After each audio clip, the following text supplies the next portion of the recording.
लेकिन वेस्ट दिल्ली में उनका घर हुआ करता था। और ये ना 2000 के आसपास की बात है। तो अब तो उसकी एज भी काफ़ी हो चुकी है इस लड़के की।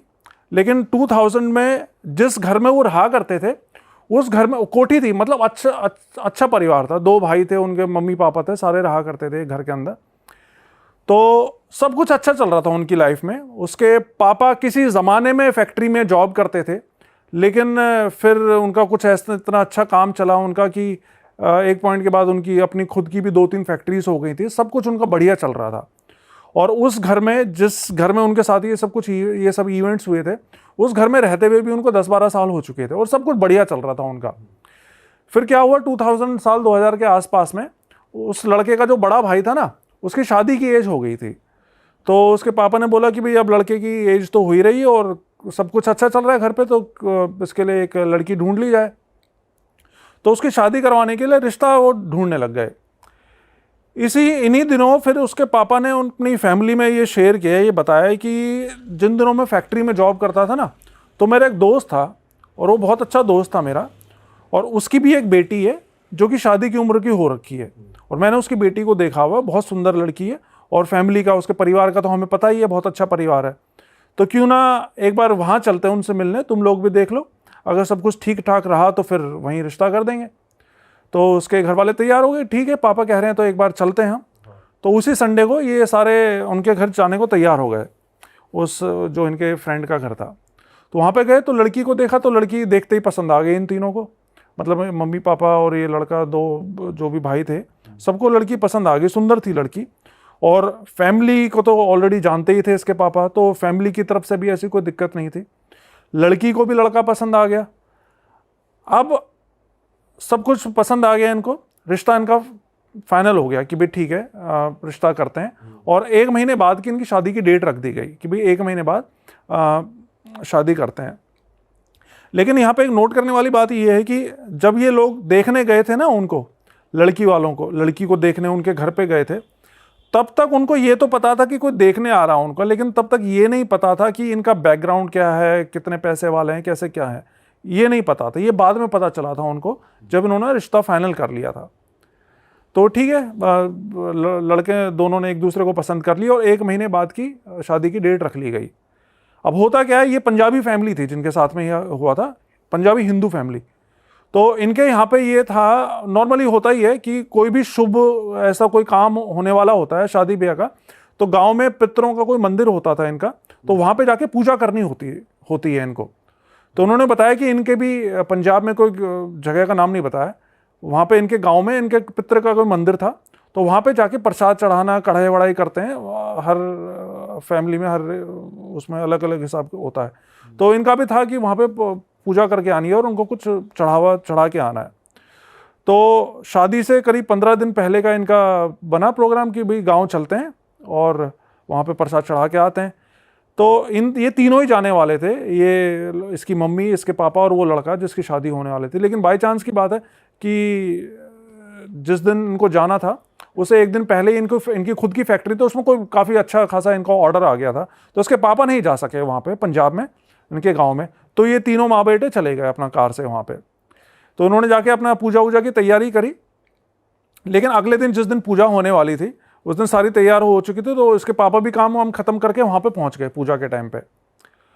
अब वो पहुँच तो गए, लेकिन ये लड़का बताता है कि जब पापा वहाँ पे पहुँचे ना, तो हम ये देख रहे थे कि पापा का चेहरा उतरा सा हुआ है, बड़ा मायूस से हो रखे हैं वो, जबकि इतनी खुशी का माहौल था, मतलब रिश्तेदार वगैरह सब आ रखे थे, सब खुश थे कि लड़के की शादी होने वाली है, और फैमिली का पहला बच्चा था वो, इनका पहला लड़का था जिसकी शादी होने वाली थी। तो नेचुरल सी बात है, बड़ी धूमधाम से करते हैं ऐसे। तो इन्होंने फिर, लेकिन उस टाइम पे ज़्यादा कुछ नहीं पूछा, इन्होंने पूजा वूजा करी। पूजा होने के बाद में फिर उन्होंने पापा से पूछा कि क्या हुआ पापा, कोई परेशानी है क्या, कुछ बात हुई, आप ऐसे मतलब मायूस क्यों लग रहे हैं। तो इसके पापा ने बताया कि यार वो जो मेरा दोस्त है जिसकी बेटी से शादी होने वाली है, उसकी कल रात डेथ हो गई। अच्छा।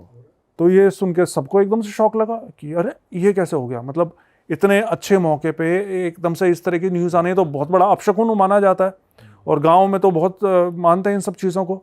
तो रिश्तेदार वगैरह थे, उन सब ने ये बात सुनी, तो सब ने बोला कि नहीं नहीं, ये तो बहुत बड़ा अपशकुन हो गया है, और अब उस घर में आपको रिश्ता नहीं करना चाहिए, मतलब उस लड़की से आपको रिश्ता तोड़ देना चाहिए। लेकिन कुछ लोग होते हैं जो कि थोड़ा सा उसूलों वाले होते हैं, आप बोल सकते हो।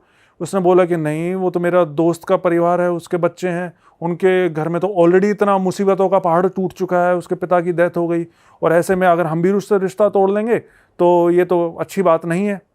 तो मतलब इन्होंने तो अच्छे के लिए सोचा था, तो इन्होंने रिश्ता नहीं तोड़ा। हालांकि इस बात पे इनके कई सारे रिश्तेदार थे जो कि नाराज भी हो गए थे कि तुम ऐसा अपशकुन होने के बाद भी उनसे रिश्ता नहीं तोड़ रहे हो, तुम्हें बिल्कुल नहीं करना चाहिए रिश्ता। लेकिन वो अड़े रहे कि नहीं, रिश्ता शादी होगी तो वहीं होगी, और वो माने नहीं।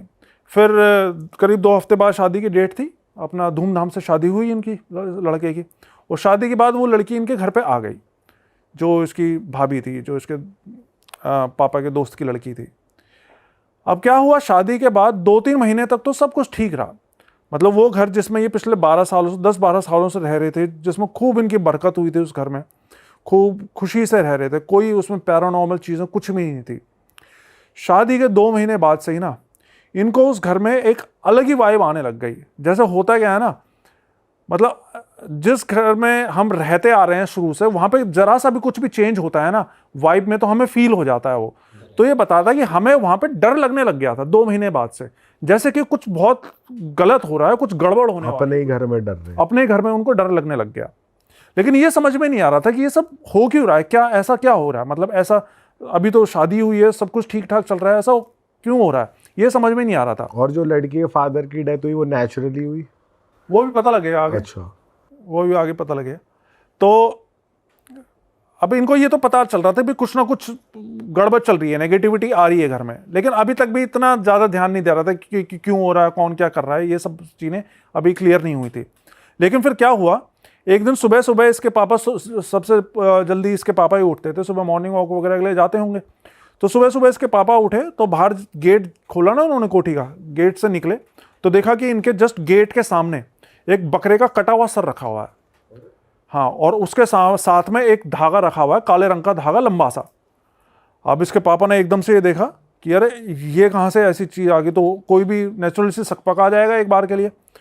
तो उसने भी जल्दी से घर के सब लोगों को उठाया, इन्होंने देखा कि ये उन्होंने देखा यार ये क्या क्या चीज़, मतलब ये हरकत किसने कर दी है। तो इन्होंने सोचा कि हो सकता है किसी शायद आस पड़ोस के किसी ने शरारत करी हो हमें परेशान करने के लिए।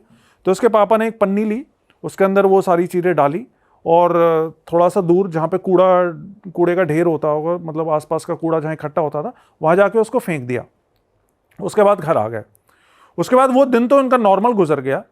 लेकिन फिर क्या हुआ, उसी रात से ही ये जब भी सोते हैं ना, तो इनको किसी औरत के रोने की आवाज़ आती है अपने घर के अंदर से। मतलब ये पता होता था कि घर के अंदर से, काफ़ी बड़ा घर था इनका, कोठी थी अच्छी खासी, तो ये पता था कि घर के अंदर से रोने की आवाज़ आ रही है, लेकिन कौन से कमरे से आ रही है, कहाँ से आ रही है, ये पता नहीं चलता था। और सभी को एक साथ आती थी या एक एक करके आई सब? नहीं, अब ऐसा ये तो नहीं बताया उसने कि भाई एक एक करके आई, लेकिन रात में आवाज़ सबको सुनती थी, आवाज़ सुनती सबको थी। इनको पता चलता था कि इनके घर में कोई औरत रो रही है। और ये जो हस्बैंड वाइफ जो नई वो आई थी, उसका बिहेवियर नॉर्मल था बिल्कुल? अभी तक बिल्कुल नॉर्मल था, मतलब अच्छी फैमिली टाइप में रह रहे थे वो, पति पत्नी का आपस में हाँ, सही था, बिल्कुल सही था, उनमें कोई प्रॉब्लम नहीं आई थी। तो रात में ये सब चीज़ें होने लग गई। तो 3-4 दिन तक तो इन्होंने इग्नोर किया कि भाई शायद हो सकता है बाहर से आ रही है आवाज़ें। लेकिन जब 3-4 दिन तक हर रात में इनके घर में रोने की आवाज़ें आती रही, तो इसके पापा का एक कोई फ्रेंड हुआ करता जो कि अच्छा खासा तांत्रिक, बताते हैं काफ़ी अच्छा तांत्रिक था, वो बड़ा तांत्रिक था। तो फिर एक दिन इसके पापा ने उस फ्रेंड को बताया कि भाई हमारे घर में पिछले कुछ दिनों से ऐसा ऐसा हो रहा है, और जिस दिन हमारे घर के गेट के पे वो सर रखा मिला था, उस दिन के बाद से ये सब चीज़ें हो रही हैं। तो उसने बोला कि अच्छा चलो ऐसा करता है, मैं आता हूँ तुम्हारे घर पे और एक बार मैं देखता हूँ कि भाई क्या परेशानी है तुम्हारे घर पे। उससे पहले इन्होंने अपनी वो नहीं देखी घर के बाहर की सराउंडिंग्स की, कहीं बाहर से आ रही हो या क्या आवाज़ है? हाँ, वो तो नॉर्मल चीज़, वो तो उन्होंने हर तरीके से पता लगाने की कोशिश की कि भाई घर के अंदर से आ रही है तो कहाँ से आ रही है, घर के बाहर से तो नहीं आ रही। लेकिन घर के बाहर से नहीं आती थी, वो घर के अंदर से ही आती थी, और घर के अंदर से भी ऐसा लगता था जैसे चारों तरफ से आ रही है। कोई एक पर्टिकुलर उसका ये नहीं था कि भाई इस कोने से कोई आ रही है या उस कोने से आ रही है, ऐसा नहीं था। पूरा घर से ही वो रोने की आवाज़ आती सुनाई देती थी। तो वो इसके पापा के दोस्त आए, वो तांत्रिक जो कि काफ़ी बड़े तांत्रिक थे, तो उन्होंने आके अपनी क्रिया वगैरह करी। तो उन्होंने फिर इनको बताया कि तुम्हारे घर पे ना एक पिशाच को छोड़ा गया है, और इस पिशाच को सिर्फ तुम्हारी मतलब ये जो लड़का था इसकी मम्मी को मारने के लिए छोड़ा गया है। तो इसके पापा ने पूछा कि भाई मतलब मेरी वाइफ को मारने के लिए छोड़ा गया है, लेकिन ऐसा क्यों? हमने तो कभी किसी का कोई बुरा नहीं किया, और ना मेरी किसी से कोई दुश्मनी है, हमारा तो किसी से कोई लेना देना ही नहीं है, और रिश्तेदारी में भी हमारे सब अच्छे लोग हैं, तो हमारे साथ कोई ऐसा क्यों करेगा? तो उसने बोला कि इसका तो मैं अभी जवाब नहीं दे सकता हूँ, अभी पहले मेरे को क्रिया करके इसको वापस भेजने दो पिशाच को, इसके बाद मैं 2-4 दिन बाद तुम्हें बताऊंगा कि किसका क्या धरा है। तो बोला ठीक है। फिर उसने अपनी क्रिया वगैरह करी, जो भी चीज़ें थी, और उस पिशाच को वापस भेज दिया। और पिशाच को भेजने के लिए कई तरह की चीज़ें भी उन्होंने मांगी थी, मिठाइयाँ, कई तरह की मिठाइयाँ, जो भी नॉर्मल तांत्रिक क्रियाएं होती हैं, उस तरीके से करके उन्होंने पिशाच को वापस भेज दिया। अब क्या हुआ, ये 3-4 दिन बीत गए। इसके बाद से वो रात में जो रोने की आवाज़ आती थी ना, वो आनी बंद हो गई। अब फिर से पहले जैसा सब कुछ नॉर्मल हो गया।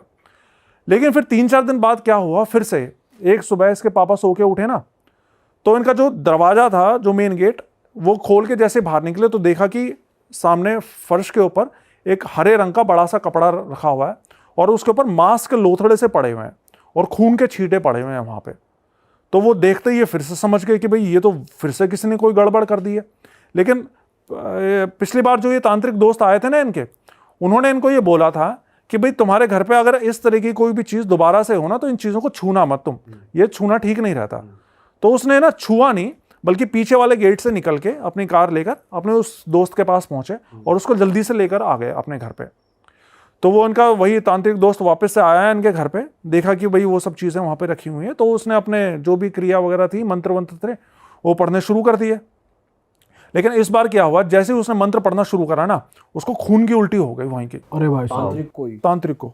और जबकि वो अच्छा खासा शक्तिशाली तांत्रिक था, उसको खून की उल्टी हो गई, और खून की उल्टी होते के साथ ही वो तो उल्टे पांव वहीं से भाग गया।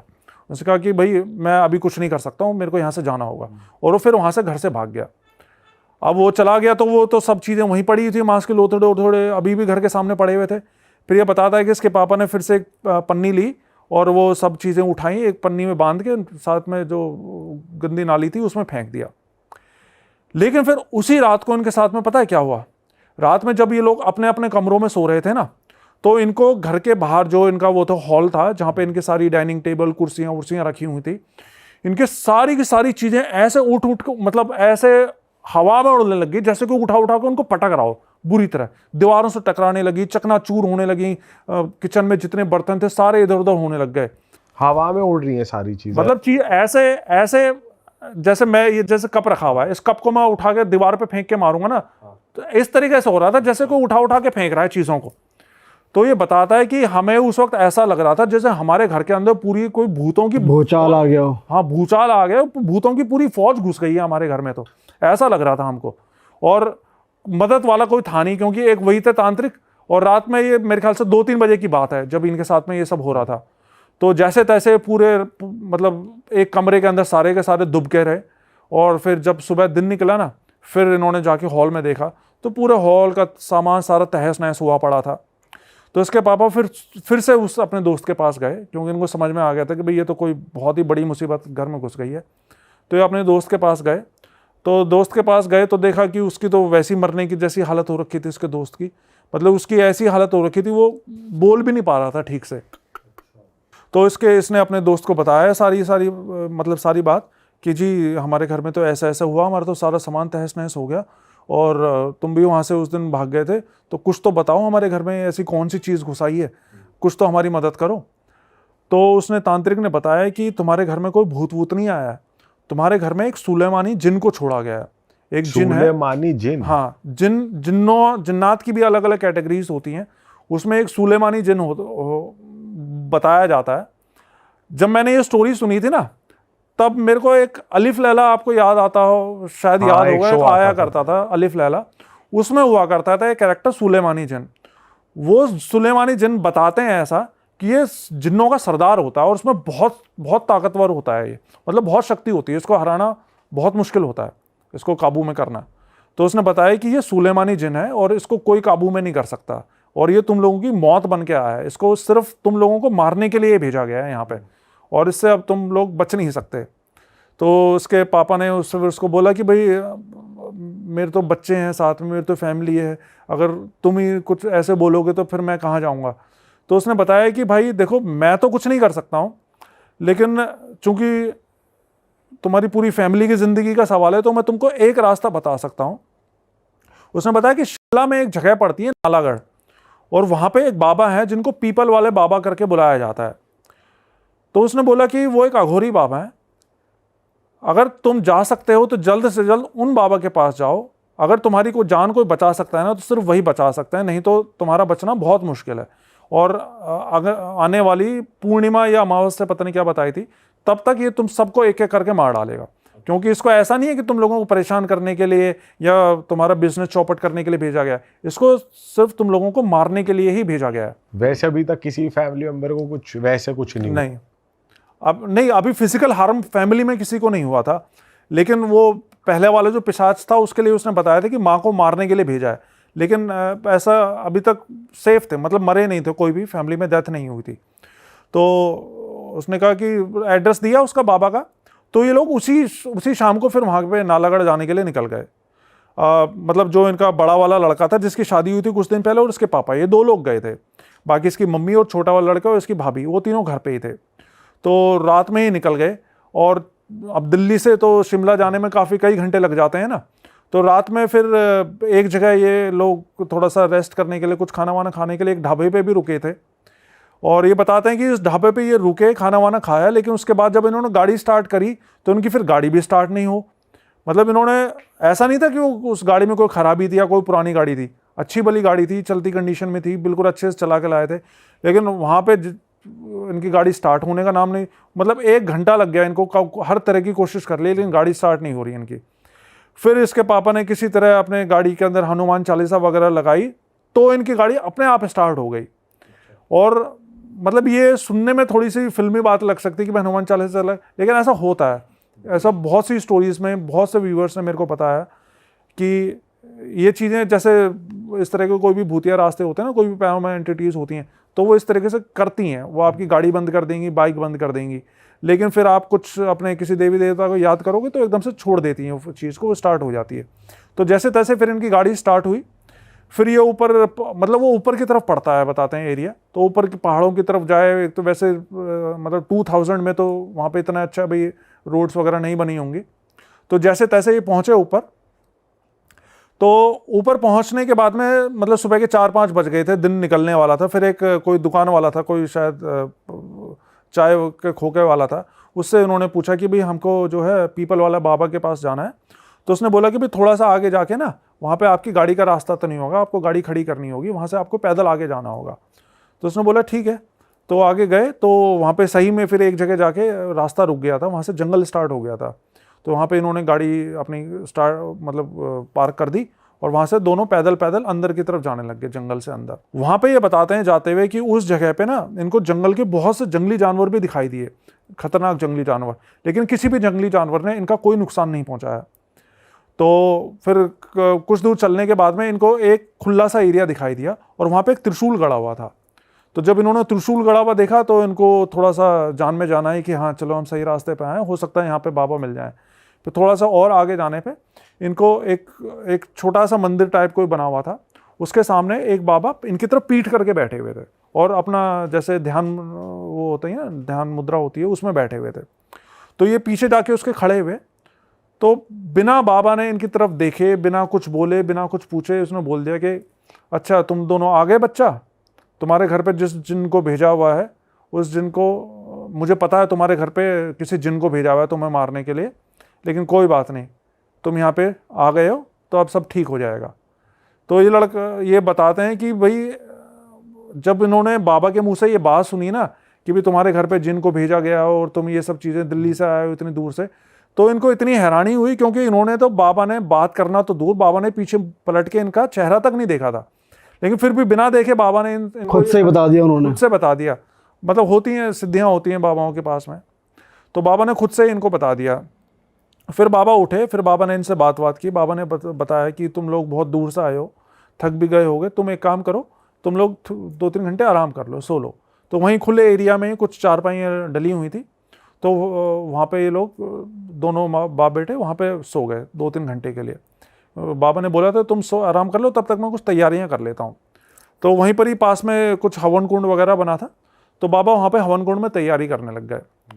फिर करीब 3 घंटे बाद इनकी आंख खुली, तो इन्होंने देखा कि बाबा उस हवन कुंड के आगे बैठ के ना कोई किसी तरह की कोई क्रिया कर रहे हैं, और क्रिया करते हुए ऊपर आसमान की तरफ देखते हुए बातें कर रहे हैं उससे।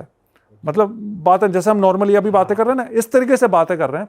लेकिन वो जिस लैंग्वेज में बात कर रहे थे ना, वो लैंग्वेज कोई ऐसी थी जो कि समझ में नहीं आ रही थी। वो कह रहे थे हमें नहीं पता चल रहा था बाबा क्या बोल रहे हैं, किस लैंग्वेज में बात कर रहे हैं, लेकिन वो किसी से बात कर रहे थे आसमान में देखते हुए।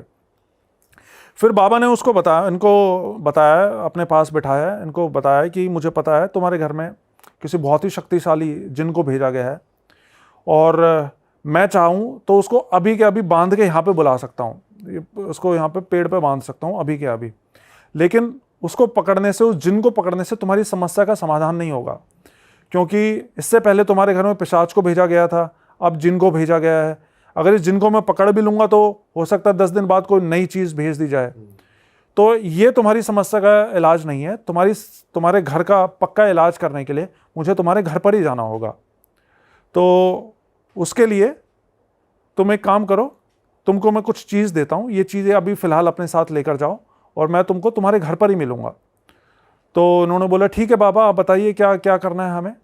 तो बाबा ने इनको धागे दिए, काले धागे, 2 काले धागे दिए, बोला कि अभी जाते हुए ना दोनों एक एक अपनी जेब में रख लेना, और कुछ थोड़ी सी राख दी उसको, जिसको भभूत बोलते हैं हवन की, कि ये साथ में अपनी गाड़ी में रख लेना, इससे तुम्हारी गाड़ी बंद नहीं होगी रास्ते में। तो उन्होंने बोला ठीक है। लेकिन जाते हुए उसके पापा ने फिर से पूछा बाबा से कि बाबा हमारी तो किसी से कोई दुश्मनी नहीं है, ना हमने किसी का कुछ बुरा किया, किसी का कुछ बिगाड़ा, तो हमारी जान के पीछे कोई क्यों पड़ा हुआ है। तो बाबा ने बोला कोई बात नहीं, फिक्र मत करो बच्चा, तुम्हारे सारे सवालों के जवाब मिल जाएंगे, मैं तुम्हारे घर पे आऊँगा, उसके बाद तुम्हें सब सवालों के जवाब मिल जाएंगे। तो इसके बाद सुबह सुबह का ही टाइम था, वो ज़्यादा देर नहीं हो रखी थी। तो वहाँ से निकले घर के लिए, और शाम के टाइम पे जब ये पहुँचे घर पे, तब तक अंधेरा होने वाला था। तो जब ये पहुँचे ना घर पे अपने, तो देखा कि जो इनके घर के सामने एक पार्क था, तो वो बाबा ऑलरेडी उस पार्क में बैठे हुए हैं। अच्छा, इनके पहुंचने से हाँ, पहले? इनके पहुंचने से पहले। तो ये देख के इनको और हैरानी हुई कि अरे ये बाबा, मतलब बाबा ने इनका एड्रेस नहीं पूछा था, बाबा ने सिर्फ ये बोला था तुम पहुंचो घर, मैं तुम्हारे घर पर ही मिलूंगा। और बाबा इनके पहुंचने से पहले ही इनके घर पे पहुंच गए। तो वाकई में कोई बहुत ही सिद्ध बाबा रहे होंगे। तो फिर इन्होंने देखा कि बाबा तो वहीं पार्क में बैठे हुए हैं, तो उन्होंने बाबा को पूछा अरे बाबा आप यहाँ पे कैसे पहुँच गए। बाबा ने बोला कोई बात नहीं बेटा, मैं तुम्हारे लिए ही आया हूँ, चलो अब तुम लोग घर के अंदर जाओ, लेकिन अंदर जाने से पहले ये धागा और ये भभूत मेरे को वापस कर दो। तो बाबा ने इनसे ले ली वो चीज़, और बाबा ने बोला तुम अंदर चलो, मैं आता हूँ 5 मिनट बाद। फिर ये सारे दोनों अंदर गए।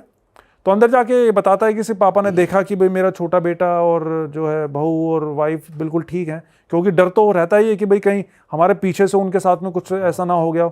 तो उसने देखा कि भाई तीनों बिल्कुल ठीक हैं, सही सलामत है, तो थोड़ा सा उनको और जान आई उनकी। फिर 5-10 मिनट बाद वो बाबा आए इनके घर पे। बाबा ने उनसे बोला कि एक काम करो, सबके सब मेरे सामने आके खड़े हो, तुम्हारे जितने भी परिवार के लोग हैं। तो सबके सब इनके सामने आके खड़े हो गए। फिर बाबा ने इनकी बहू से पूछा कि वो सामान कहाँ है जो तेरी माँ ने तेरे को दिया था। अच्छा, हाँ ऐसे ही डायरेक्ट कि वो सामान लेकर आ जो तेरी माँ ने तेरे को दिया है। तो इसकी बहू एकदम से सकपक आ गई कि नहीं, मेरी माँ ने कौन सा सामान दिया है, मेरी माँ ने तो कोई सामान नहीं दिया, मेरी माँ से तो मुझे मिले ही इतने दिन हो गए। तो बाबा ने बोला अच्छा ऐसी बात है, ठीक है, तो जो भी ये चीज़ कर रहा है ना इस घर के ऊपर, वो अभी 5 मिनट के अंदर यहाँ पे या तो पागल हो जाएगा या मर जाएगा। बाबा ने ये गुस्से से बोला उसको। तो बाबा की बात सुन के वो ऑर्डर गई, वो बोली कि नहीं बाबा, नहीं ऐसी बात नहीं है, मुझे अभी अभी याद आया कि कल रात को मेरी माँ आई थी मेरे से मिलने के लिए और वो कुछ सामान देकर गई है मेरे को। तो बाबा ने बोला अच्छा जा लेकर आ वो सामान, क्या है सामान लेकर आ। तो वो अंदर गई अपने कमरे में, अलमारी से एक पोटली निकाल के लेकर आई, हरे रंग की पोटली। तो बाबा को वो पोटली दी, तो बाबा ने वो खोली पोटली, तो उसके अंदर से 7 लौंग और कुछ सिंदूर और इस तरह की चीज़ें कुछ निकाली। फिर बाबा ने जब वो चीज़ें निकाली ना, फिर बाबा ने उसके ऊपर चिल्ला के बोला कि क्यों मारना चाहती है तू उन लोगों को, बता। तो तब तक तो इन लोगों को यकीन ही नहीं हो रहा था कि भाई हमारी बहू ऐसा कर रही है। लेकिन फिर इसकी बहू ने अपने मुंह से सारी बात बताई इनको। इसकी बहू ने बताया कि मेरी माँ जो है वो तांत्रिक के चक्कर, इन सब बाबा बाबाओं के चक्कर लगाती है, बहुत सालों से लगाती आ रही है। तो जब ये रिश्ता हमारे पास में आया और हमें पता चला कि ये लोग इतने पैसे वाले हैं, तो मेरी माँ के और मेरे मन में लालच आ गया। तो हमने सोचा कि शादी के बाद अगर ये लोग मर जाएं तो इनकी सारी प्रॉपर्टी हमारी हो जाएगी। और ये सोच के मेरी माँ ने इनके ऊपर में ये सब चीज़ें करवाना शुरू कर दिया। और वो सब चीज़ें जो इनके घर में होती थी ना, वो और कोई नहीं, इसकी माँ करती थी इस लड़की के थ्रू, अपनी बेटी के थ्रू। तो यही रखती थी सारा ये सामान? रखती थी और वो भिजवाती थी इसकी, उस लड़की की माँ। तो और फिर इसके पापा की मौत कैसे हुई थी इस लड़की के, उसका भी ये बात भी खुली। बाबा ने फिर पूछा, अब ये बता कि तेरे बाप की मौत कैसे हुई थी, तेरे पिताजी कैसे मरे थे। तो इस लड़की ने बताया कि जब मेरे पिताजी को ये बात पता चली ना कि हम ऐसा ऐसा करना जा रहे हैं, मेरी माँ ऐसा ऐसा करना चाहती है कि भाई शादी के बाद 2-4 महीने में इनको ख़त्म करके इनकी सारी प्रॉपर्टी हथिया लेना, तो मेरे पापा ने इस चीज़ के लिए साफ मना कर दिया था कि नहीं, वो मेरा दोस्त है, मैं ऐसा नहीं होने दूंगा, मैं तुम्हारे बारे में उसको बता दूंगा, मैं रिश्ता ही तोड़ दूंगा। तो उस अपने पिता को रास्ते से हटाने के लिए मैंने और मेरी माँ ने मिलकर हमारे पिता की हत्या कर दी, पिता का ही खून कर दिया। तो अपने बाप को भी इस लड़की ने अपनी माँ के साथ मिलकर मारा था। फिर इसके जो बाबा थे, अब सारी तो इनकी पोल पट्टी खुली चुकी थी। लड़की दौरान जो जैसे जिन वगैरह थे उन्होंने कुछ करा नहीं अब तक, जैसे वो जो जिन छोड़ा गया था। हाँ, हाँ, वो जिन छोड़ा गया था इनके ऊपर। हाँ, तो घर में कोई हरकत नहीं हुई? इतने बाबा थे वहाँ? एक अभी वो कॉल करेगा, जस्ट मैं जो बताने जा रहा था, वो अभी बाबा उसको बुलाएगा जिन को। अच्छा। हाँ, मतलब ऐसा है ना, कुछ चीज़ों कुछ केसेस में तो अपने आप चीज़ें सामने आ जाती हैं, कुछ केसेस में उनको सम्मन करना पड़ता है। तो फिर बाबा ने इसको, जब ये सारी चीज़ें खुल गई इसके सामने, फिर बाबा ने इनको बोला कि अब तुम्हें पता चल गया है ना कि कि मैं यहाँ पे क्यों आया हूँ। मैं चाहता तो वहीं पर ही उस जिन को बुला देता, लेकिन उससे तुम्हारा घर का समाधान नहीं होता, क्योंकि कल को ये फिर और कोई हरकत करती। तो इस वजह से मुझे यहाँ पर आकर तुम्हारे बीच में इसके मुंह से ही ये उगलवाना था, क्योंकि अगर मैं भी ये चीज़ बात बोलता तो तुम लोगों को हो सकता है यकीन नहीं होता मेरी बात पे, क्योंकि ऐसी बात पे तो बड़ा मुश्किल हो जाता ना यकीन करना। तो फिर बाबा ने बोला कि अब तुम्हें सच्चाई पता लग गई है ना, तो अब मैं इस जिन का इलाज करता हूँ। फिर बाबा ने अपने जो भी क्रिया वगैरह थी, मतलब उन्होंने एक झोला ले रखा था, उसमें से कुछ राख वाख निकाली, उन्होंने मंत्र वंत्र पढ़ के पूरे घर में इधर उधर फूंका। तो जब वो फूंका ना, तो ये बताते हैं कि इनका एक कमरा था, कोई पर्टिकुलर कमरा नहीं था, एक कमरा था, उस कमरे से लंबा सा काला साया निकल, धुएं जैसा। वो सबको दिख रहा है, सबने देखा? हाँ, सब घर के वही हैं, हॉल के अंदर ही। और सामने आके खड़ा हुआ उस बाबा के, और जोर जोर से हंसने लग गया वो साया कि अघोरी तुझे क्या लगता है, तू मुझे हरा देगा? मैं सुलेमानी जिन हूँ, सुलेमान नाम है मेरा, और ये सब कुछ छोड़ छाड़ के यहाँ से चला जा, नहीं तो हो सकता है इस फैमिली से पहले तेरी जान मुझे लेनी पड़ जाए। तो वो बाबा को ही धमकी दे रहा है उल्टा, मतलब डरने के बजाय। तो बाबा ने कई तरह की क्रियाएं वगैरह करी, लेकिन उसको ऐसा लग रहा है जैसे कोई असर ही नहीं हो रहा उस जिन को। वो खड़ा अपना हंस रहा है वहाँ पर जोर जोर से। फिर बाबा ने इनसे बोला कि तुम एक काम करो, तुम सारे घर से बाहर निकलो, मैं कुछ करता हूँ। फिर ये सारे घर से बाहर गए। फिर घर से बाहर जाते हुए भी इनको उसके जिन के हंसने की आवाज़ सुनाई दे रही थी, लेकिन फिर 10-15 मिनट बाद, मतलब जो भी आवाज़ें आ रही थी हंसने वसने की और ये सब चीज़ें, वो सब कुछ शांत हो गई। और फिर दरवाज़ा खुला और वो बाबा बाहर निकल के आए। तो ये बताते हैं जी कि जब हम बाहर खड़े हुए थे तो हमें यही लग रहा था कि कहीं बाबा के साथ ही कुछ गलत ना हो जाए कि इतना ताकतवर जिन है। लेकिन जब दरवाज़ा खोल के बाबा बाहर आए तो थोड़ा सा हमारी भी जान में जान आई कि चलो सब कुछ ठीक हो गया है।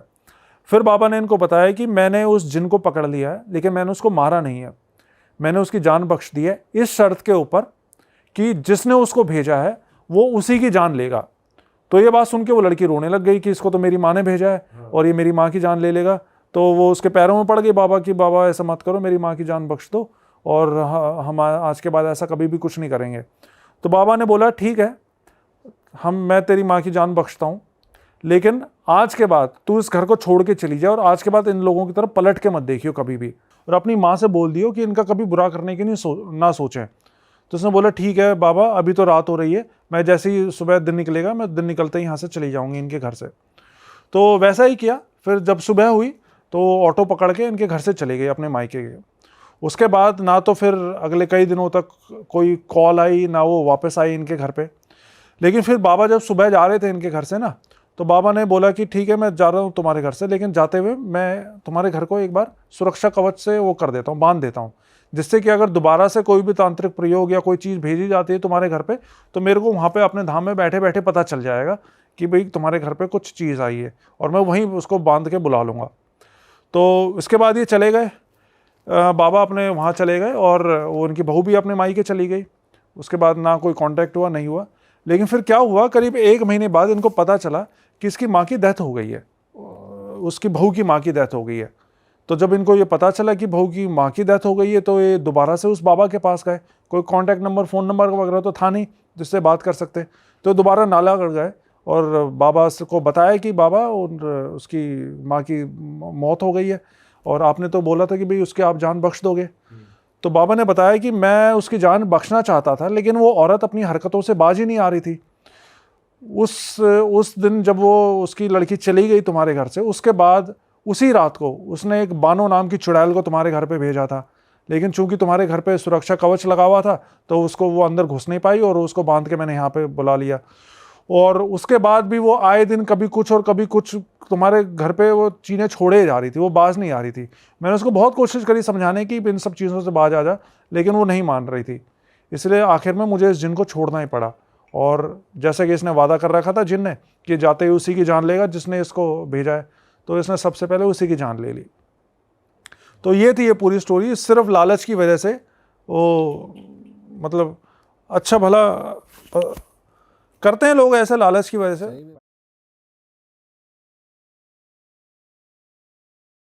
हमारा एक हिमाचल से दोस्त था, एंड हम सब कॉलेज से वापस आते थे तो 3:30-4 बजे। तो हमें ज़्यादातर रूटीन में ही शौक़ होता था रात को किसी एक बंदे के रूम में चला जाना, जो सबसे अच्छा रूम जिसका होता है हॉस्टल में, जिसको टेरेस बालकनी लगती हो, सुट्टा उट्टा मारने के लिए बाहर निकल गए रात को फन कर रहे। तो वो वहाँ पे हिमाचल के बंदे थे, काफ़ी कूल बंदे थे, लोग उनको फॉलो करते थे क्योंकि बॉब मार्ले सुनना, रैगी, पुराने गाने सुनते थे वो। तो हम ज़्यादातर उसी भाई के रूम में बैठे रहते थे सर। और मेरे साथ मेरा तो एक बेस्ट फ्रेंड था जिसकी मैंने लास्ट टाइम बात करी थी, परम की, और साथ में एक और बंदा होता था हमारे साथ, वो भी अच्छा फ्रेंड था मेरा लुधियाना का। तो क्या हुआ सर, बातों में बातें करने, भूतों की बातें करने लग गए। तो जैसे मेरा फ्रेंड जो था वो, उसे तो पता था कि मेरे से अच्छी बातें या मेरे से इंटरेस्टिंग बातें किसी को नहीं पता, वो मेरे को रेफ़र कर रहा है बार बार बोल। बट आई वाज लाइक कि कई बार हम जज करने लग जाते ना, बैठे रहते हैं कि तू बता, तू ऐसी क्या बात निकालेगा खतरनाक। पर वो भी बंदा पहुंचा हुआ था काफ़ी। तो बात पे गरारी फंसी कि मैं बुला दूंगा यहाँ पे आत्मा, वो बंदा बोला हिमाचल वाला। मैंने कहा भाई ऐसा देख पॉसिबल है, और बाकी किसी को आइडिया तक नहीं है ये हो सकता है रियल वर्ल्ड में।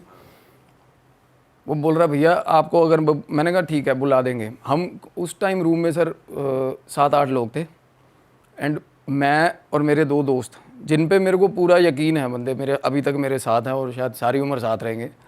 और 6 बंदे उनके थे, ज़्यादा 9-10 बंदे थे ज़्यादा, मुझे ये याद है कि काफ़ी ग्रुप था। तो उसने बोला भैया आप रुक जाओ, इन भाइयों को जाने दो, क्योंकि वो लीस्ट इंटरेस्टेड लगते थे इन चीज़ों में, मेरे दोनों दोस्त, क्योंकि वो मान नहीं रहे थे। उनको ये लग रहा था कि सबसे ज़्यादा हॉरर स्टोरीज हमने सुन ली हैं तेरे से ही। तो मैंने कहा कुछ नहीं, रुक बैठ यार, बुलाते हैं आत्मा, बुलाएगा, क्या दिक्कत है। हम भी उसको थोड़ा मज़े ले रहे थे, उसके पंप कर रहे थे, बुला कोई टेंशन नहीं। हाँ, तो यही एटीट्यूड था। और मैं देख रहा हूँ बंदे ने सारा कुछ प्रॉपर पहले चार्ट लेके आया, बनाया। मैं धीरे मेरे को आइडिया होता जा रहा है कि ये कुछ ना कुछ गड़बड़ करेगा ये बंदा यहाँ पे। तो वो ouija बोर्ड ही था या उसने कुछ अलग कर किया था? सेल्फ मेड ouija बोर्ड था वो। अच्छा, सेल्फ खुद भी बन जाता है ना वो चार्ट पे। हाँ। और Y और N लिख देते हैं, ऊपर न्यूमरल्स लिख देते हैं, अल्फ़ाबेट्स लिख देते हैं, खुद ही बना के तैयार कर लिया। सिक्का ले लिया एक, और चैंटिंग भी आप मानोगे, चैंटिंग भी इतना अभी पता चलता है, इतना ईवल मंत्र था जो चैंट कर रहे थे हम बेवकूफ़ों की तरह कमरे में। तो क्या हुआ, मैंने उसको वो बोला कि भाई लोग आप जाओ, अगर तुम लोगों को मेरे बाकी के 2 दोस्तों को बोला कि तुम लोग जाओ यार, तुम्हें इंटरेस्ट नहीं है, तुम नहीं मानते इन चीज़ों में, आप ही गई तो सालों तुम मानोगे नहीं। मंत्र वैसे यहीं का था या फिर बाहर का कहीं का था? इंग्लिश में? अच्छा, यहीं का था ouija। सर पता है, मैं वही बता रहा हूँ, अगर हम यूनिवर्स में मंत्र तो एक्सेप्ट होते हैं, हम गायत्री मंत्र भी बोले, ओम नमः शिवाय बोले, आप कुछ भी बोल रहे हो। अब कुछ लोग हैं जो शमशान पूजा करते हैं, उनका अपना बनाया हुआ मंत्र है, सिद्धि मंत्र। मंत्र को कैसे भी आप मॉडिफाई कर सकते हो। सिद्धि जो जिसने सिद्धि करी हो या जिसको इस चीज़ का आइडिया हो ना, वो मंत्र अपने भी बना लेते हैं। कुछ ऐसे आजकल मंत्र आ गए हैं ना घर वाली को मनाने के लिए, घर वाली को कुछ भी, तो वो मॉडिफाई हो जाते हैं। वो मंत्र भी ऐसा कुछ था। मैंने बस इसलिए पूछा क्योंकि ऊइजा बोर्ड एक बाहर का कॉन्सेप्ट है, इंग्लिश तो कॉन्सेप्ट। फिर आत्मा भी बाहर की आती है ना उससे, वजह से। अच्छा, तो वो इंडियन एंटिटी आई ना उस टाइम पे, आप देखो। भाई वैसे मैंने ये सुना है हाँ कि ऊर्जा बोर्ड अगर करते हैं तो तुम अपने एंसेस्टर्स को भी बुला सकते हो, तो वो तो इंडियन एनर्जी है, इंडियन बट कंसेप्ट मतलब आप उससे आत्मा बुला सकते हो आप, वो कंसेप्ट ठीक है। अब ग्रामोफोन है, उसका इन्वेंशन बेशक बाहर हुआ है, यूज़ तो यहाँ भी हो रहा है ना वो, तो वो इन्वेंशन है ऊर्जा बोर्ड, और वो मीडियम है बुलाने का। तो क्या हुआ, वो लगा हुआ सारा कुछ, everything was going good. And मेरे दोनों दोस्त भी थे ना, वो बार बार मेरे को चले यार, चलिए यार, कि कुछ नहीं होगा ये वो। मैं कह रहा हूँ नहीं ठीक होगा, कर रहा है ये बंदा, करने दे इसको। तो बाकी के बंदे ना रूम में बैठे थे, कहना भाई आप ऐसा करो 6 बंदे हम रुकेंगे, आप बाकी के चले जाओ, 3-4 बंदे जो भी एक्स्ट्रा थे। तो मेरे 2 दोस्त उठने लगे, कहते ऐसे ही चले। मैंने कहा नहीं भाई बैठ जाओ। बोला भाई इनको जाने दो, ये यकीन नहीं करते मेरे को लगता है इन चीज़ों में, और मैं नहीं चाहता कोई ऐसा बंदा हो जब वो आ जाए, क्योंकि एट द टाइम्स जब वो आ गई तब कोई वॉकआउट नहीं कर सकता रूम से, ये होता है। तो क्या हुआ, मैंने 2 दोस्तों को, अपने वाले दोस्तों को मैंने भी बोला, क्योंकि वो बोला कि मैंने कहा भाई ये दोनों चले गए, मैं अकेला रह गया, तुम रह गए 5 हिमाचल वाले, मैं अकेला पंजाब का। तो साला तुम में से तो किसी में भी आ जाएगी, तुम तो पेल दोगे पकड़ के, मेरे को पीटोगे, और मैं तो कुछ कह नहीं पाऊंगा। ये मेरे 2 बंदे यहाँ बैठेंगे, क्योंकि मैं देखना चाहता हूँ, प्रोबेबिलिटी बराबर होनी चाहिए, और मैं देखना चाहता हूँ या मेरे में आए या इन दोनों में आए पोजेशन, फिर तो मैं मानूँ। कहता भैया ऐसा कुछ नहीं है, रैंडम है, किसी में भी और जेन्युइनली वो चीज़ जिसका ऑरा वीक है वो ही पकड़ेगा, क्योंकि जब आती है वाइब में तो जिसका ऑरा वीक होता है, जो सबसे ज़्यादा डर रहा होता है एट दैट मोमेंट, उसी को पकड़ती है वो। तो सर लग गए शुरू, मंत्र चैंट होने लग गया, और शुरू में मजाक लग रहा है, सब हंस के चैंट कर रहे हैं। एकदम से एक कमरे में ना एक ही तरीके का जैसे मोनोटोनस साउंड क्रिएट हो जाता है जब मंत्र आप तेज़ तेज़ बोल रहे हो, वैसे ही बड़ा हॉरिबल सा माहौल हो गया। कुदरती लाइट चली गई रूम की, हॉस्टल में लाइट चली गई उस टाइम, और मंत्रों से ही इतना ज़्यादा, इतनी फट रही थी ना सुन, और मेरे को हो रहा था कि माहौल गलत हो रहा है अभी। तो क्या हुआ, कैंडल्स थी, एक बंदा उठ के ना कैंडल्स रूम से लेने चला गया, वो वही रूम में से ना उसने एक आधी बैग में से निकाली, एक वॉशरूम में पड़ी थी, कैंडल्स निकाल के जला दी हमने। और सर शक्लें किसी की दिख नहीं रही, अंधेरा, थोड़ा कैंडल्स लगने के बाद थोड़ा विजिबल हुआ, मंत्रा चैंट कर रहे हैं। मेरा साथ का जो दोस्त था, दिलेर बंदा, मुझे ऐसी प्रॉपर खड़ी की हुई है उसने, और हिंदी भी नहीं आती बोलनी, इंग्लिश तो बात ही छोड़ो, पंजाबी के अलावा कोई लैंग्वेज आती नहीं बंदे को। अच्छा हाँ, वो फार्मेसी में था, वैसे वो कोर्स अलग था, बट मेरा बेस्ट फ्रेंड था। और जैसे हम फिज़िकल अपना दिखाते हैं ना, कई बार वैसा नहीं होता, अंदर से ऑरा हमारा वीक होता है, कई बार लोग डर जाते हैं, कईयों का हालांकि शक्ल बड़ी देखने में बहुत सही होती है। तो वो मेरे को पहले तो ये बोल रहा है, कहता यार छाड़े यार, मैंने गलत लग रहा कुछ, वो बोलना बंद कर गया मंत्र, सारे बोल रहे हैं, वो बंद हो गया बोलना। तो मैंने उसको बोला, मैं कुछ नहीं, तू मंत्र बोल ऊँची ऊँची। कहना नहीं यार छाड़ यार, चलिए यार। कहना वो पंजाबी में कहना फुद्दू काम है यार, चल उठ यार। मेरे को थोड़ा उसका रिवर्ट थोड़ा अजीब लगा, मैं कहा हुणे तो तू मजाक करदा सी भी बुलावांगे। कहना नहीं यार गलत है, कुछ ना कुछ गलत है। मैनू कहना कुछ हो रहा, मैं कहा कुछ नहीं होता, बैठा रहा। मैंने उसको पकड़ लिया, मैंने उसका हाथ पकड़ लिया सर, इसी इंसिडेंट पे, इसी बात पे मैंने हाथ, मैं कहा बैठ जा कोई गल नहीं। उसके बाद फिर मंत्र लग के बोलने, वो मंत्र नहीं बोल रहा, कुछ अंधेरा भी है, कुछ मेरे को वो दिख नहीं रहा। थोड़ी देर बाद सर मेरे ना पीछे से फूक नहीं मारता जैसे कोई, हाँ मेरे कान में ऐसे फूक बजी है। उसके बाद सारे मंत्र पागलों की तरह, मैं फूक बजी तो मैं तो एक बार डर गया, मैं चुप हो गया। वो बाकी के 4 लोग मंत्र गा रहे हैं, वो मैं देख रहा हूँ कि यार बंदा साथ मेरे बैठा हुआ दोस्त, मैंने उसका हाथ पकड़ा हुआ, उसने हाथ झटक लिया, और इतनी बुरी तरह हाथ झटका उसने मेरे से, ऐसे हाथ झटका और एकदम से पीछे, बिल्कुल पीछे, मतलब ग्रुप ऐसे अराउंड सर्कुलेशन फॉर्म में बैठे थे हम, एकदम से पीछे हो गया और सिर बजा उसका ज़मीन पे नीचे, स्लाइड होता हुआ गया। नहीं ऐसे, मतलब कई बार क्या होता है, हम ऐसे बैठे ना, तो जैसे हम ग्रुप से पीछे हो गए, पुश करके अपने आप को पीछे हुआ और नीचे गिर गया ज़मीन पे, और सिर बजा उसका नीचे। और जैसे ही सिर बजा, मैंने उसको, मैं कहा की हो गया, मैंने तो उसका नाम लेके बोला, मैं कहा क्या हो गया तेरे को। वो एक बंदा मोमबत्ती पकड़ के पास आ गया, जैसे ही पास आया उसके प्यूपिल्स आंखों के ऊपर उठे हुए, प्रॉपर ऊपर इन्वर्टेड बुरी तरह, मतलब ये सफ़ेद अंडरटेकर नहीं करता था जैसे, वैसे कर लिया बंदे ने। तो थोड़ी देर उसको उठा रहे हैं हम, फिर शिवर करने लग गया वो, शिवर कर रहा है वो बंदा, यहाँ से उसकी बेड भी आप मानोगे खड़ी हो रही है बंदे की, और इतनी बुरी तरह फ्लोर पे लेटा लेटा शिवर कर रहा है। और मैं उसको हाथ लगा रहा हूँ कहीं कहीं, अब बंदा है, दोस्त है मेरा, मैंने जैसे उसको ना यहाँ पे थाए पे हाथ रखा हुआ था, उसने मेरा हाथ पकड़ लिया, और वो बंदा पता ही नहीं कौन सी लैंग्वेज में बोल रहा है, कहता हाथ मत लगा मेरे को, मतलब ऐसे उसका मतलब जेस्चर ये था कि मेरे को हाथ मत लगा। अनअप्रोप्रिएट मतलब होता है ना, जैसे किसी लेडी को हमने कई बार होता है ना टच कर दिया, वो उसको ठीक नहीं लगा, तो बंदा ऐसे रिएक्ट कर रहा है, हाथ क्यों लगा रहे हो मेरे को, हाथ मत लगाओ, ऐसे ऐसे हो गया, सबको पीछे पीछे हो जाओ। मेरे को लग रहा मजाक कर रहा है, क्योंकि थोड़ा उसका लहजा था मजाकिया। मैं उसको नाम लेके बोल रहा हूँ, मैं कहा क्यों पागल बना रहे हैं, तो मेरे को बोला छोटे, ऐसे बोला छोटे चुप हो जा, मेरे को बोला पीछे हो जा, बैठ जा। डीप इनसाइड ये भी लग रहा कि भाई ये बंदा ये नहीं है यार, आपको पता चल जाता है ऐसा हो गया, ऐसे तो बात नहीं करता ये, और एक्सेंट ही अलग, अगर हिंदी बोल रहा है तो हिंदी बोल रहा वो, और जैसे उसने 2-3 बीच में से ऐसी स्लैंग मारता, वो लैंग्वेज ही नहीं हमें आज तक समझ आई क्या कौन सी लैंग्वेज बोल रहा था वो, बट उसके जेस्चर्स प्रूव कर रहे थे वो चीज़ कि वो है। और सबसे बड़ी बात, मिमिक करने लग गया वो, जो सबसे डरावना लगा हमें।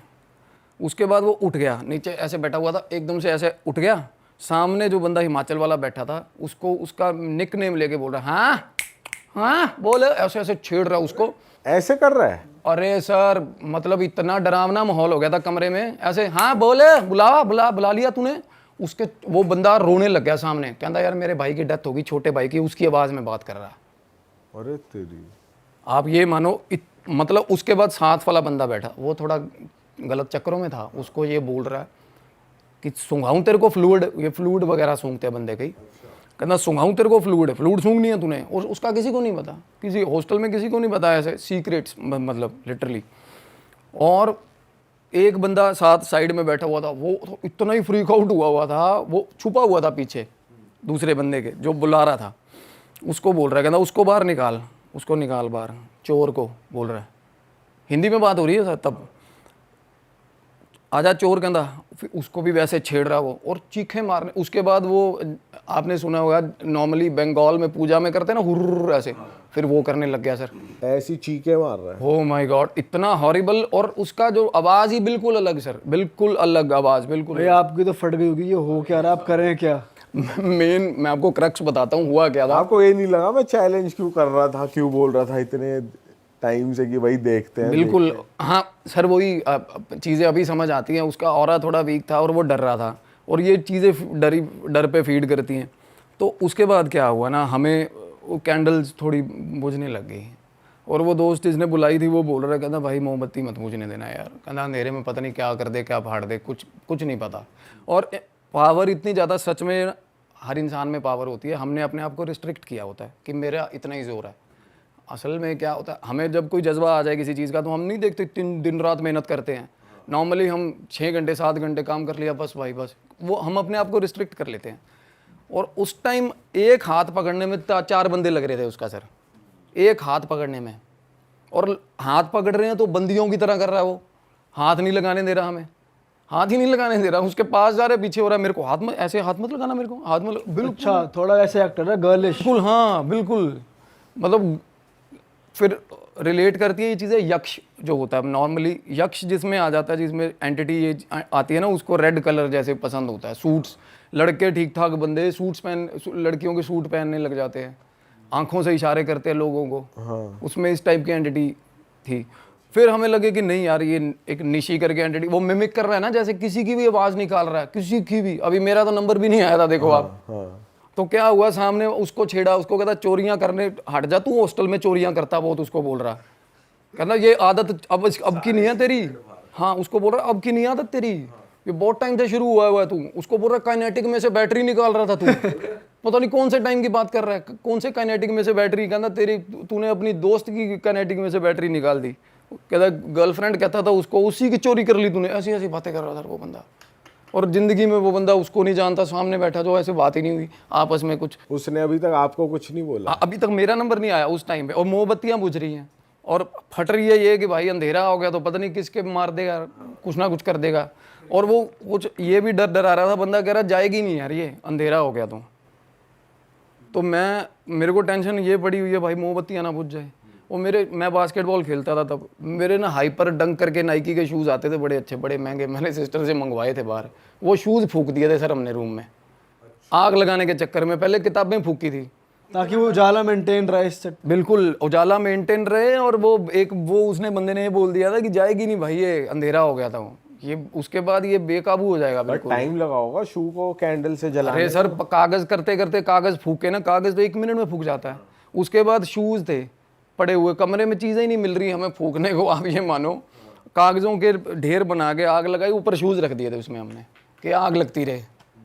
इतना बुरा हाल, चीखे। उसके बाद हम डरने लग गए थे, भागने लग गए, क्योंकि वो आवाजें मार मार के बुला रहा सबको। एक बंदा कमरे के बाहर निकलने लगा, वो बंदा मिन्नतें कर रहा, कहता हाथ जोड़े, इस भाई में से कभी जाएगी नहीं है चीज़ बाहर, इसको फिर लेके जाना पड़ेगा कहीं, अंदर आ जा, बाहर मत जा। और मैं बैठा हुआ हूँ, वो मेरे को वो बोल रहा है, फिर मेरी तरफ मुंह करा उसने, हाँ कहता मेरे को बोला, बता कहता क्या कह रहा था, मेरे को बोला। मैं कहा कुछ नहीं, मैं क्या कह रहा था। कहता तू, मतलब कुछ ऐसा सीक्रेट था जो मेरे अलावा मैंने अपनी ज़िंदगी में अपने मुंह से बाहर नहीं निकाली वो बात सर, वो कैमरे पे करनी ठीक नहीं रहेगी बात, कुछ क्रश था मेरा कुछ ऐसा। कहता फिर वो उसकी तो फिर किसी और के साथ ऐसे ऐसे इस चीज़ के रिलेटेड उसने बात कर, मेरे को तब रियलाइज़ हो गया, क्योंकि मैं किसी पे यकीन नहीं करता, जब उसने मेरे बारे में ऐसी बात करी तो मैंने देख लिया भाई कुछ गलत है। हमें फिर आफ्टर ऑल फिर उसकी फिक्र होने लगी कि ये चीज़ जाएगी कैसे। मैं उसको बोल रहा हूँ, मैं कहा भाई इसका कुछ करे यार, मैं कहा ये गलत हो गया सिस्टम।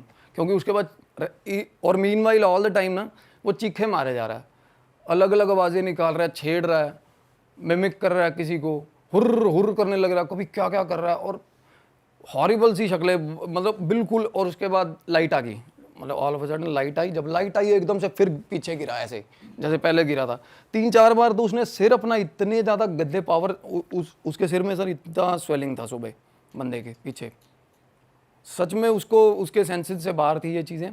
और ज़मीन पे मुक्के बंदा मार रहा है, बुरे हाल, मतलब इतनी ज़ोर ज़ोर से मुक्के ज़मीन पे मार रहा था। और एक बंदा उसमें सामने बैठा था, वो पूछ रहा, कहना यार मैं पास हो जाऊँगा, बता दे, कहना पेपर हुए थे तब हमारे। अरे वो कौन सा नशा करके बैठा था भाई? उसकी सप्ली थी, BEEE एक सब्जेक्ट है, तो अपनी उसकी पड़ी है सपली की। कहना माता ये बता दे मैं पास हो जाऊँगा BEEE में, उसको बोल रहा है।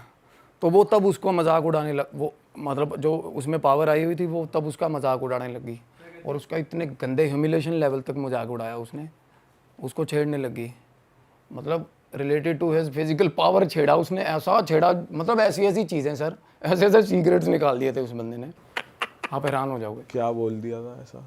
मतलब मर्दानगी को लेकर कुछ बोला? तेरा तो खड़ा नहीं होता, तू पास क्या होएगा?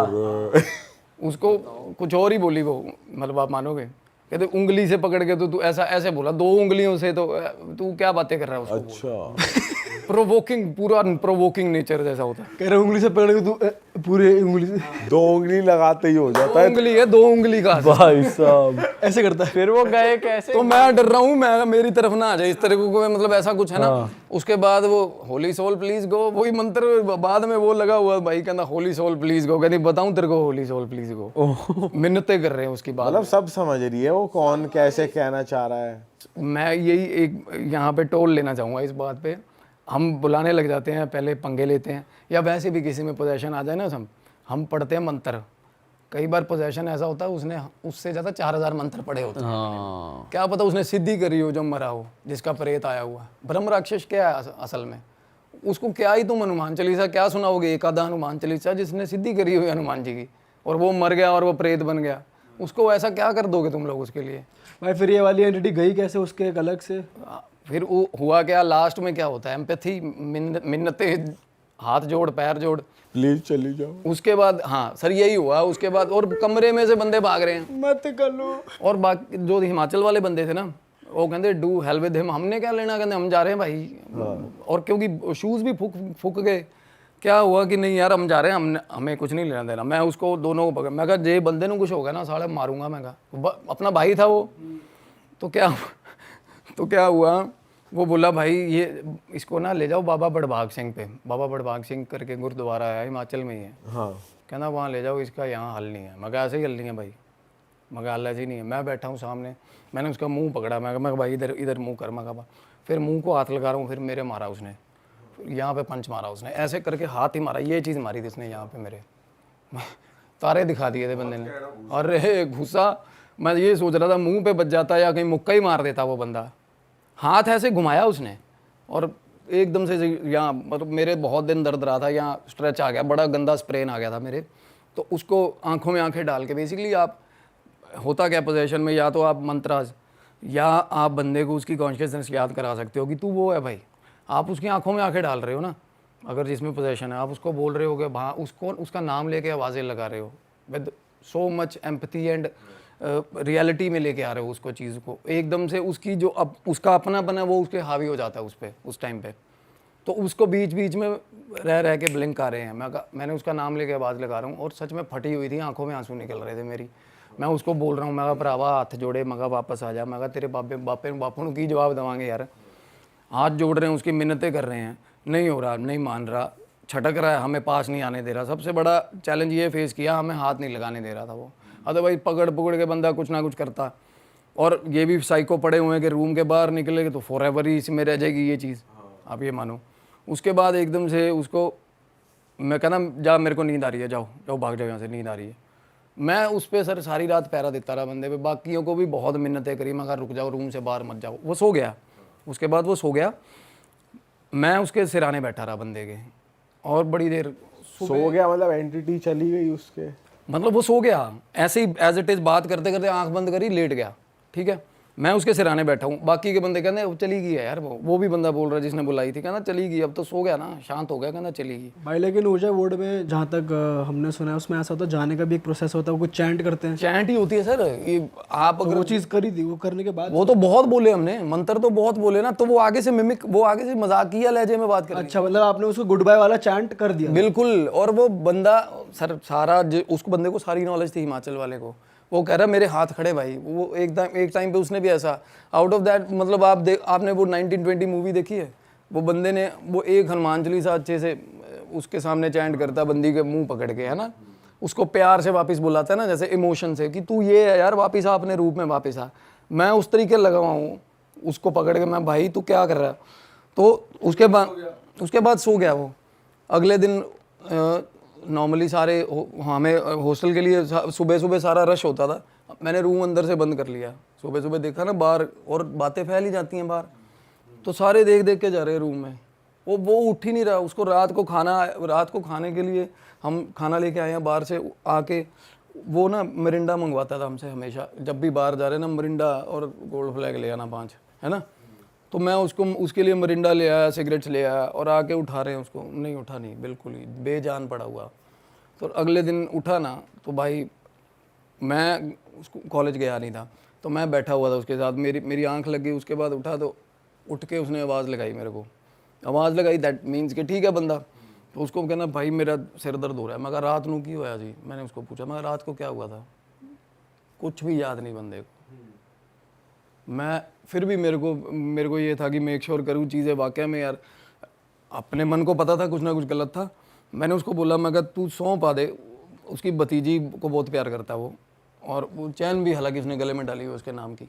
मैं कहा सौंप पा दे यदि, कहता भाई यदि कसम लगे मैंने कुछ नहीं याद, बंदे को कुछ भी नहीं याद। अपनी भतीजी की कसम खा के बंदे ने बोला।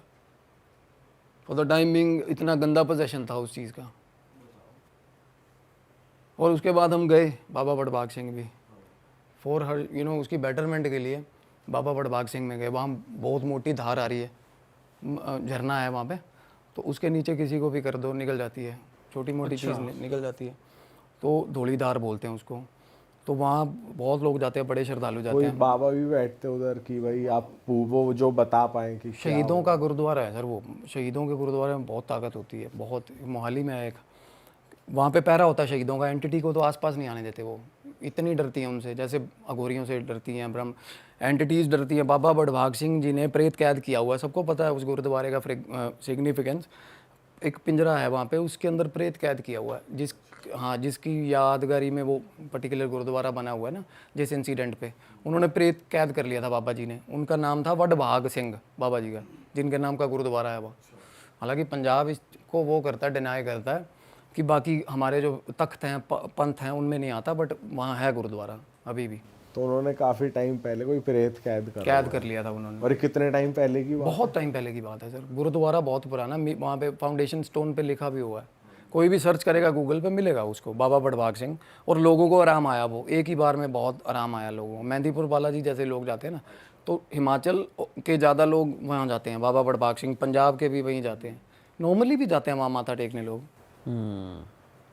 तो उसके बाद वो ठीक था वैसे, वो ठीक था, बट फिर भी फॉर द बेटरमेंट कि आगे जाके उसको कोई प्रॉब्लम ना आए, वो ठीक था बंदा। पर उसको आज तक वो इंसिडेंट पे बात नहीं करनी। वो बंदा कहना नहीं यार उसके। और सुबह मैं बता रहा हूँ, यहाँ पे एक्सरे भी करवाए थे हमने उसके, MRI सॉरी। और यहाँ पे उसके बहुत ज़्यादा क्लॉट बन गया था, आप मानोगे, ब्लड क्लॉट। और अब खुद तो इंटेंशनली तो बंदा करता नहीं ऐसी हरकत, चाह के भी नहीं करेगा ऐसी हरकत, या तो एक्सट्रीम एंगर में करता है ये चीज़ें। टाइप ऑफ एंटिटी है ये भी हमें तब पता, अभी पता चला ही ऐसी एंटिटी है कि मतलब या आंखें मार रहा था। और सुनो, एक बंदा हम में हैंडसम था, उसको आंखें मार रहा है, बोल भी रहा है कुछ, आंखें इशारे कर रहा है, मतलब चुटकियाँ मारना, इशारे करना, उल्टी पुल्टी सीटियाँ मारना, ऐसी तो ये थोड़ी वैसी एंटिटी थी जो जैसे कोई स्टेट नहीं था, या फिर जैसे या फिर ये मजे ले रहा था ऐसे ही? नहीं, ये मिमिक करना ना, क्योंकि वो बंदा जिसके मतलब आते ही जब उसमें आई है ऐसी एक मिनट लहर आई है, तो साथ के साथ उसने सामने वाले को सबसे पहले यही बोला ना उसके भाई की आवाज़ में। इसको बच्चे की आत्मा कैसे? निशी बोलते हैं इसको। निशी? हाँ, ये मिमिक करती है। अच्छा। हाँ, बट उसका रिस्ट्रिक्शन ही है कि लोग कहते हैं, जैसे अब मेहंदीपुर बालाजी में भी है, कई बार हमें हमारे रिश्तेदारों की, अपने माँ बाप की, भाई बहनों की आवाज़ों में आवाज़ें सुनती है ना, तो वो पर्टिकुलर एंटिटी निशी ऐसे करती है वो, बट 2 बार आवाज़ देती है कहते, फिर ले जाती है बंदे को। अच्छा। अगर पीछे मुड़ गए तो ले जाएगी? हाँ, ले जाएगी। अगर नहीं मुड़े तो नहीं ले जाएगी? पोजेशन खा जाती है, फिर पकड़ लेती है बंदे को, पोजेशन आता है। अगर पीछे मुड़ के देख लिया तो इग्नोर कर दो। आप देख रहे हो कि यार इस प्लेस पे तो आवाज़ मेरी आ ही नहीं सकती, मेरे किसी भाई बंधु की, तो आप अपने दिमाग से ही आप अगर उसको इग्नोर कर दो तो ठीक है। मतलब आपको एज सच आके वो डराएगी नहीं, बट आवाज़ें आएंगी आपको। मिमिक्री करती है। हाँ, बिल्कुल सेम आवाज़ में मिमिक। और कुछ हरकतें ऐसी कई बार यक्ष में, जैसे मैं बता रहा हूँ आपको, यक्ष की किसी में एंटिटी आती है तो रेड कलर की तरफ बहुत फैंटेसाइज हो जाता है, लड़के में भी आ जाए। और सूट एक बंदे में आई थी, मैंने इंसिडेंट सुना था, अपनी मदर का सूट पहन के, लहंगा पहन के भाई खड़ा हो जाता था रात को 2 बजे को। अच्छा।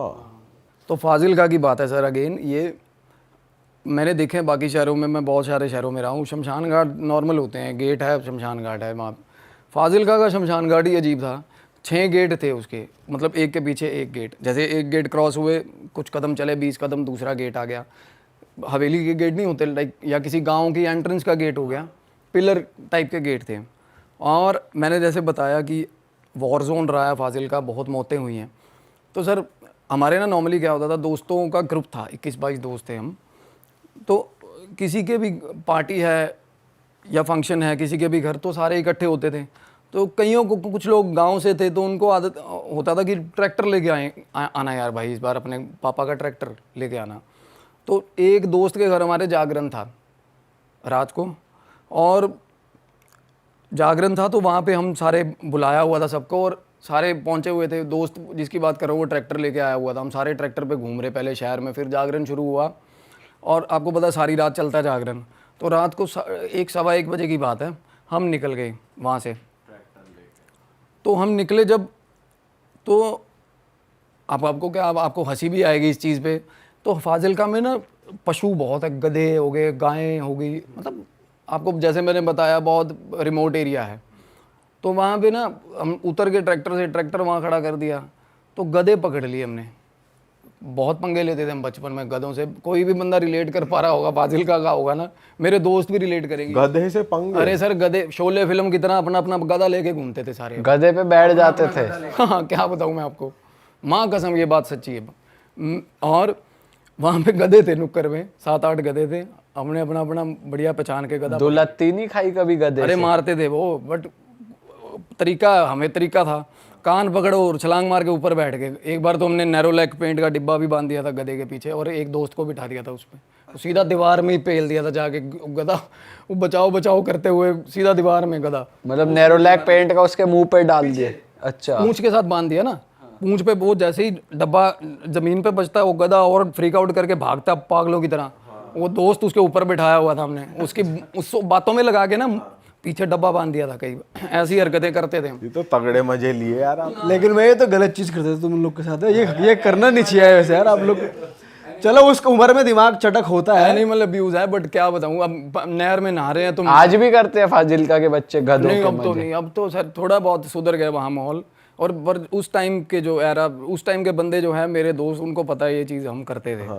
नहर में नहा रहे हैं तो भैंस पे बैठ गए, वो तो सब करते हैं। देखो तो क्या हुआ, गधे हम, उसके बाद हमने बोला कि शमशान घाट, सलाह बन गई शमशान घाट चलते हैं भाई। हाँ बहुत मशहूर है फाजिलका का, कोई भी बंदा होना शमशान घाट। और वहाँ पे ना अदर देन डेथ या कुछ ऐसा होने के अलावा भी लोग शमशान घाट जाते हैं वहाँ पे घूमने। फाजिलका के हाँ, बहुत सुंदर बना हुआ है। अच्छा, आप गेट क्रॉस करोगे, पहले जू है वहाँ पे, लेफ्ट हैंड साइड पे ना जू बना हुआ है, बंदर हैं तो और 2-4 जानवर रखे हुए हैं उन्होंने। फिर पार करोगे गेट तो मूर्तियाँ आपको, मतलब हिंदुइज्म की इतनी प्यारी मूर्तियाँ, हर एक मूर्ति का सिग्निफिकेंस। यमराज भी बना हुआ है, ये आपका हिसाब हो रहा है। और एंड तक जहाँ लाश मतलब जलती है, डेड बॉडीज, उस गेट तक मूर्तियाँ ही मूर्तियाँ हैं। आप देखोगे ना, आप मतलब मैस्मराइज हो जाओगे, इतनी प्यारी मूर्तियाँ किसी आर्टिस्ट ने बनाई हुई। और ना एक वहाँ पे गेट है जहाँ पे घड़ा होता है, वहाँ घड़ा तोड़ते हैं और उसके आगे औरतें नहीं जाती, लेडीज़ नहीं जाती है ना। 2 गेट हैं उसके बाद। तो हम रात को चले गए और अगेन शर्त लगी थी हमारी। बाहर 6 बंदे थे और 3 बंदे बोले हम जाएंगे, और अपने आप में सबसे दलेर जो बनते थे मैं था, वो परम वो बुलाया हुआ था मैंने। तो एक दोस्त और था हमारा जिसकी मैं बात बता रहा हूँ, वो नहीं है अब दुनिया में। तो क्या हुआ, हम तीनों थे और शर्त किस चीज़ की लगी सर, एक गाना आया था नया पंजाबी, नहरों पार बंगला पवा दे हानियाँ, बहुत चला था वो, रोमी गिल सिंगर था, उसकी कैसेट थी। उसकी कैसेट थी, जीतो लंबड़ा दी करके नाम था कैसेट का। और उसकी शर्त लगाई हुई हमने फालतू में कि भाई कैसेट, वो एक बंदे के पास थी और वो कहता भाई कैसेट मैं तेनू दे दूंगा, जा अंदर 7वें गेट पे हाथ ला के आ फाजिलका शमशान घाट में। सर हम चले गए फ्लो में, भगवान का नाम लेके राम राम राम राम राम, हाथ पकड़े एक दूसरे के, चले गए आगे जाके बैठ गए। अब तीसरे जिस बंदे की बात हो रही है वो हमसे थोड़ा उम्र में बड़ा है, पर होता है ना, हमें छोटे बच्चों की फैंटेसी होती है अपने एज के बड़ा यार बनाना, दोस्त के, वो दलेर लगता है, वो टॉम, भाई ये बंदा सही है, मारता है लोगों को, ये वो है ना। तो उस टाइप का फिगर था, तो वो हमारे साथ था। तो हम गए बिल्कुल एग्जैक्ट जहाँ पे डेड बॉडीज़ होती हैं वहाँ तक पहुँच गए हम। जैसे ही पहुँचे ना, दबाव होने लग गया। और तब छोटे थे, ऐसा सच ये नहीं पता था क्या क्या होता है दबाव का। मतलब मैं आपको बता देता हूँ, अभी भी हमारे साथ कई बार होता है। हमें होता ना कि कई एक जगह से हम खड़े हैं तो हमें गंदे वाली सफोकेशन होती है, अभी चल बाहर निकल यार, यहाँ से बाहर निकल, वो दबाव होता है। अब उसको, हर दबाव को नेगेटिविटी से रिलेट मत कर लेना, नहीं तो ऐसे लगेगा बहुत ही घूम रहे सारी दुनिया में, बट होता है, हर किसी को होता है। ये अभी तक आप कौन से गेट तक पहुंचे हो? सर लास्ट 6वें गेट की बात करी है, जहाँ पे दबाव शुरू हो गया था हमें तीनों को। वापस चल, और नहीं एक होता है, अब जाके भी बोल देंगे कि भाई लगा है हाथ, तो क्या ये कौन सा कैमरा लगा के बैठा है, बट एक होती है ना अकड़ होती है जैसे अपने आप को कि नहीं यार आगे हाथ ला के आवांगे। और सर डेड बॉडीज जल रही थी उस टाइम पे सामने, 2 डेड बॉडीज। और मैंने उस टाइम अपने गाँव की सबसे, मतलब आप कह सकते हो मशहूर फिगर को देखा अंदर। हमारे एक लेडी थी, वो उनकी भी डेथ हो चुकी है, बॉय कट थी वो लेडी, मशहूर थी क्योंकि वो बॉय कट थी, फिजिकल अपीयरेंस ऐसा था, बिना कपड़ों के, बिल्कुल बिना कपड़ों के। उस टाइम पे रात को शमशान घाट में 2-2:15 बजे की बात है, बिल्कुल उसके ऊपर बैठी थी सामने जहाँ चिता जल रही थी, उसके बिल्कुल ऊपर जो पैच बना होता है ना, उसके ऊपर बैठ के कुछ कर रही थी वो। ये नहीं नज़र आया कि आई, नलका लगा हुआ था, नलके से पानी भरा और हमें जाती हुई दिख गई। हम पीछे छुपे हुए थे, एक वाटर कूलर आता है, वाटर कूलर के पास कुर्सियाँ सी लगी हुई हैं जहाँ घड़ा तोड़ते हैं, तो वहाँ जाके हम बैठ गए। तो उसने भी आपको देखा नहीं है? नहीं, उसने नहीं देखा, वो अपने काम लगी हुई थी। मैं तब हैरान हुआ, लोग देखो डार्क रिचुअल्स करते हैं शमशान घाट पे जाके रात को, बात ऐसी है, बट वो बिल्कुल नेकेड थी, वो काफ़ी उम्र की आंटी थी वो, पर सब पता था सबको कि ये करती है ऐसा कुछ। तो उसके बाद क्या हुआ, जिस तीसरे बंदे की बात हो रही है, उसने जेब में से सर बीड़ी निकाली, बीड़ी जला ली बंदे ने। अब बीड़ी के पास नॉर्मली एंटिटीज़ नहीं आती, जब आप आग जला लो या नेकेड हो जाओ आपके पास एंटिटी नहीं। हाँ ये सच भी है, ये प्रूवन है। तो बीड़ी जला ली। मेरे को ना जिस शेड के ऊपर वो पर्टिकुलर वो कर रही थी क्रिया, उसके शेड के ऊपर कोई चीज़ दिखी बहुत दूर, शेड के ऊपर, जैसे शेड बने होते हैं ना। तो मैंने ऊपर देखा, इग्नोर, मतलब ऐसा किया कि छोड़ दा। उसके बाद देखा ध्यान से, फिर इग्नोर। उसके बाद थोड़ी देर बाद देखा कि सामने एक और मतलब एक गेट सा, जैसे गेट बना हुआ है, उसके ऊपर खड़ी है वो चीज़। वो पास आ रही है, पहले वो शेड के पास थी, फिर वो और थोड़ी मतलब विजिबल डायरेक्शन में।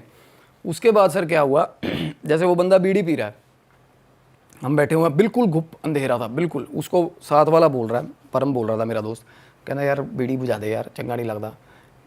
कहता तू की लेना, वो आगे से गाली दे रहा है, कहता तू पीनी है, नहीं पीनी तो दूर हो जा, ऐसा बोला उसने। तो मैं और परम थोड़ा दूर हो गए उससे, इधर आके बैठे हैं, हम देख रहे हैं क्या हो रहा है, क्या हो रहा है। रात को है ना क्यूरियोसिटी होती है।